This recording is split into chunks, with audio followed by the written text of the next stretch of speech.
આમોદના નાહિયર નજીક ભયંકર અકસ્માત, લક્ઝરી બસની ટક્કરે રિક્ષામાં સવાર એકનું મોત, અન્યને ઈજા પહોંચી હતી। આમોદના નાહિયર નજીક અકસ્માતની ઘટના સામે આવી છે। ખાનગી લક્ઝરી બસ અને રિક્ષા વચ્ચે જોરદાર ટક્કર થઈ હતી, જેમાં રિક્ષામાં સવાર મુસાફરો પૈકી એકનું કરુણ મોત નીપજવા પામ્યું છે, જ્યારે અન્ય લોકો ગંભીર રીતે ઈજાગ્રસ્ત થતા સારવાર માટે ખસેડવામાં આવ્યા છે। આ બનાવની જાણ થતાં જ આમોદ પોલીસ ઘટનાસ્થળે દોડી જઈ વધુ તપાસ હાથ ધરી છે। સમગ્ર બનાવ અંગે મળતી માહિતી મુજબ આમોદ તાલુકાના નાહિયર પેટ્રોલ પંપ નજીક એક ભયંકર અકસ્માતની ઘટના સર્જાઈ હતી, જેમાં ખાનગી લક્ઝરી બસ અને રિક્ષા વચ્ચે જોરદાર ટક્કર થઈ હતી। અકસ્માત એટલો ભયંકર હતો કે રિક્ષાનો કચડઘાણ નીકળી ગયો હતો। અકસ્માતમાં રિક્ષા ચાલકનું કરુણ મોત નીપજ્યું હતું, જ્યારે અન્ય મુસાફરો ઈજાગ્રસ્ત થયા હતા। તેઓને તાત્કાલિક સારવાર અર્થે ખસેડવામાં આવ્યા હતા।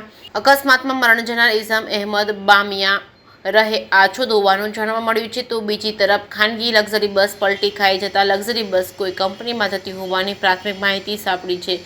અકસ્માત પગલે બનાવવાળી જગ્યાએ લોકોના ટોળા એકત્ર થઈ ગયા હતા। પોલીસે તાત્કાલિક ઘટનાસ્થળે પહોંચી આગળની વધુ તપાસ હાથ ધરી છે। જે કેસની ગુજરાતી સાથે કેતન મહેતા, ભરૂચ।